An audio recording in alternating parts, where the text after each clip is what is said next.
Hi, welcome. It's Mary Ellen McGonagle here, Senior Managing Director of Equities at Simpler Trading, with your weekly Edge show for Friday, September 16th. Today, I'm going to share with you some of the news that drove price action last week. It was a pretty damaging week. From there, we will go ahead and get into taking a look at the broader markets. Where did we close? What can we anticipate going forward and beyond? We will also take a look behind the markets. Sector rotation is starting to potentially take shape, where the weaker areas are relative to some of those stronger areas that are withstanding the sell-off currently taking place. Last up, viewer question of the week. And the question is all about, are there areas of the market that can fare well in a rising interest rate environment, such as where we are now? The answer is yes, and I will share that area, as well as two stocks that are looking constructive at this point. So let's take a look at some of that news from last week. And first up, we did have the S&P 500 close the week below a key area of support. I'll share that with you, as well as share with you from there where we can look to for next area of possible support. On the data front, core CPI, that's Consumer Price Index numbers, came out on Tuesday, and they were much higher than anticipated. This metric is very closely watched by the Federal Reserve as it indicates where inflation is, and unfortunately, this high level of CPI really confirms that the Federal Reserve, in their meeting next week, will undoubtedly increase rates by at least 0.75 of a percentage point, if not more. Of course, the markets responded very negatively to this news. We'll take a look at that. And also, we did receive additional inflationary data with the Producer Price Index numbers. It fell in August, but the core rate is still quite high, so another area pain point as it relates to high inflation. August retail sales numbers did come in okay. However, the July retail sales numbers were revised lower. So at the end of the day, flat news there. Consumer sentiment rose a small amount, but there is undoubtedly anxiety among consumers as core areas such as food, rent, and healthcare remain quite high. So let's take a look. Where did the markets close for the week? Here we're looking at a daily price chart of the S&P 500. I talked about that key area of support that was broken, and we can see as well that your outside momentum indicators are negative. This is your RSI below that 50 trending downward. We also have the stochastics that only had a momentary move back above that 50 into positive territory on Monday. But of course, that CPI report and other data pushed the momentum stochastics indicator into negative territory. Let's take a look at that area of support that a lot of traders have been keeping a close eye on for the S&P, and that is the 3,900 level. This was an area of key support in this May period, and as you can see, we did dip just below that key area of support so that the S&P 500 is now below that area. Price action next week is going to be quite critical. If we can regain that 3,900 level, that of course would be constructive. If we continue to deteriorate, your next area of downside support is mid-July lows around that 3,700 level, and then beyond that it will be your June lows. So this is what we are going to be on the lookout for going into the next several weeks. From here, let's go ahead and take a look at the underlying markets, and I'm going to be sharing with you a 2-month daily price chart view of the 11 sectors in the S&P 500. I've added an RSI, sorted it descending. From here, we want to be aware of areas of the market that are relatively outperforming and compare that on the lower right quartile here with the weaker areas that are continuing to deteriorate. And then, as always with this view, I'm on the lookout for potential rotation, groups that are in this lower weak quartile that are potentially moving up to the forefront. Likewise, strong areas moving down into this weaker quartile.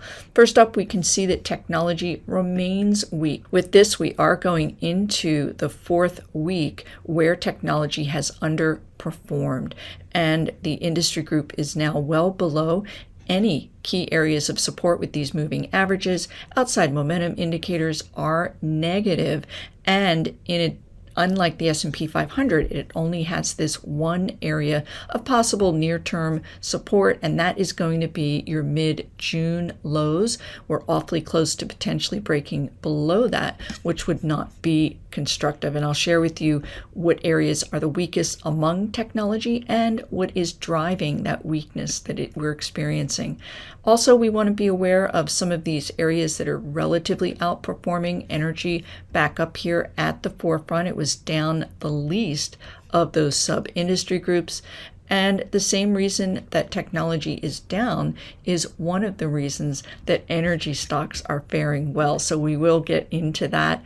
Also up here at the forefront, we are seeing a bit of relative outperformance here in healthcare names as they are struggling with the rest of the market, but clinging to possible support here at that 10-day. But one area that really is of interest to me at this point, because it had been languishing for quite some time, and is moving potentially upward from that weaker area, and that is financials. XLF is the ticker symbol. This is another area that fell with the markets, but not as much. We can see, however, that the momentum indicators are in negative territory. It's not an area similar to most of the markets where I would not load up, but there is one sub-industry group that's firming up quite nicely, and we'll take a look at that. From here, let's go ahead, take a look beyond these 11 sectors, and I will go ahead and share with you some sub-industry groupings using ETFs. And again, it's a 2-month daily price chart view that we're looking at. That same strength to weakness concept holds here. And take a look up here at the forefront, as has been the case here recently, is a view of the yield on the 10-year Treasury. And this rising interest rate environment is very negative for growth stocks. This is because rising interest rates reduces the value of their future earnings going out, and investors just are not going to pay up for that. Other reasons that tech are failing, I will get into that as we move on, but certainly rising rates create very strong headwinds. The other alternative here is that rising interest rates are historically good for energy stocks, but we can get into that as well as we move forward.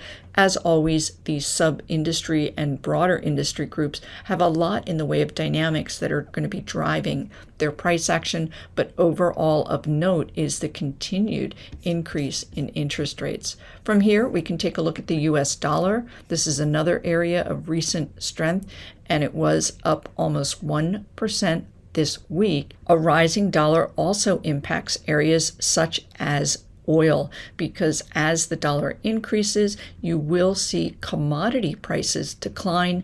We didn't review it, but basic materials were among the weakest this week. Certainly steel stocks and other areas have been impacted from poor outlooks, but that strong dollar is also impacting it as well. So let's go ahead and move on. We want to take a close look at the Volatility Index, also known as that fear index. It did rise this week. We're back up in that 26 level. And as mentioned in the past, during a more normalized bull market phase, the Volatility Index generally resides around that 16 to 18 level. So we are quite elevated from there. And technically, we are back above this 200-day simple moving average. A lot of traders pay very close attention to that because that is a negative. And of course, a rising volatility backdrop is negative for the broader markets. Moving along, I did want to share with you the price of oil. I talked about a high dollar being one impact here, but also the concept of reduced demand as fears of a slowdown in the economy, not just in the US, but globally, is impacting. So this lower oil price will impact oil stocks such as the energy group. So while we can see energy stocks fare well in a rising interest rate environment, this negative oil pricing will have its own impact as well. So from here, we also wanted to take a look at some of the areas within technology. Why is the technology sector suffering? We talked about a rising rate environment, but it's also a slowing growth environment among some of these more heavyweight groupings.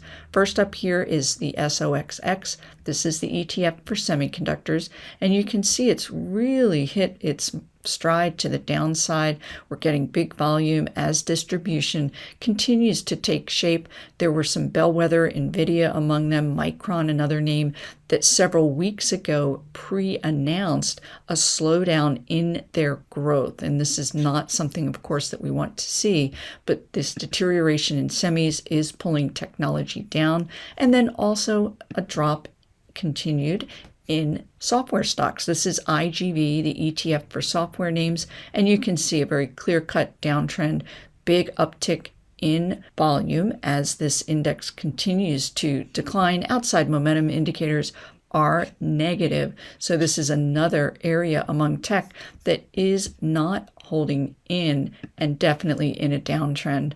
From here, I did want to share that one tiny bright spot. I talked about financials, but let's take a quick look here at KRE. This is a regional banking ETF, and you can see that it is seemingly finding support, certainly hovering around this upward trending 50-day simple moving average. The ETF was down about 2.5, and that's for the week relative to the broader markets that were down quite a bit more. However, your outside momentum indicators are trending negatively, more neutral on this MACD, but this is an area that I will share two stocks that are really looking quite constructive. These bank stocks offer, for now, low multiples and high yields. When we are in a period with the possibility of a recession, certainly a high inflationary environment, oftentimes investors will seek out these higher yielding stocks. Another phenomenon is the fact that bank stocks, I'll go ahead and pull up a weekly here, can fare well in a rising interest rate environment. And that would take us back. Certainly last year, we had pockets when interest rates rose and bank stocks excelled. Now, more recently, bank stocks have been faltering despite rising interest rates.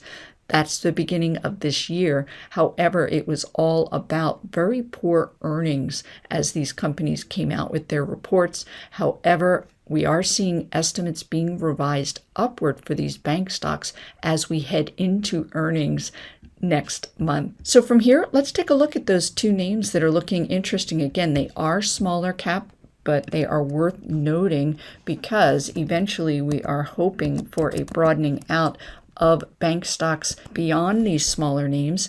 These bank stocks have fared well in an environment where the broader markets are deteriorating in the past. So that is the reason for the acute interest here. So we're looking at Trustco, TRST. I'm going to go ahead and pull up a full quote here so you can get more information. This is using stockcharts.com, and take a look. The company offers a 4.4% yield, and I talked about that multiple, that price to earnings ratio, and it is below 10 times. This company also has seen its estimates being revised upward of late. So we can see that this stock peaked here, certainly in line with the broader markets, pulled back very orderly to this 50-day simple moving average, and then this week was able to stage a rally in an otherwise very weak market. Outside momentum indicators in positive territory as the stock continues to potentially form the right side of a base. We can see nice high volume characteristics taking shape on the rally. Another stock that I want to share with you that is in this banking area, actually one last thing here, is noting how small the stock is, 650 million market cap. I point that out because these smaller cap stocks do tend to be a bit more volatile in their daily trading activity. So you'll want to be aware of that. Another small bank stock that I did want to share with you, it's actually 2 billion in market cap, so quite a bit larger than the one that we just viewed. But this is Banco, WSBC. We can see the stock has a nice healthy yield, 2.8%. And as it relates to that multiple, it's trading at 13 times trailing 4-quarter earnings. Now let's go ahead and move in, take a look at this chart. I'll take a moment here to mark it up. You can see that those outside momentum indicators are in positive territory. We've had this nice MACD crossover, black line up through the red, indicating that this pullback has now converted into a nice uptrend. So here we are with the stock today breaking out of a nice lengthy base. And again, super high volume characteristics taking shape. Of course, it was triple witching today, so high volume for a number of areas. But this chart is certainly quite the opposite of what we've been viewing as it relates to other areas and the broader markets. So I will continue to keep an eye on this potential rotation into these lower multiple, higher yielding bank stocks that can fare well in a rising interest rate environment. Everyone have a great weekend, and I look forward to seeing you here again next week. Hey, Mary Ellen here with Simpler Trading. Thanks for watching the video. If you liked what you saw, go ahead and hit that like button and leave comments below. And if you'd like to be notified to future videos, you can hit that bell icon and subscribe. Don't leave without subscribing to my MEM Edge bi-weekly report. I do have a special trial offer. And for those who'd like to learn about trading live with us, you can go ahead to simplertrading.com to learn more.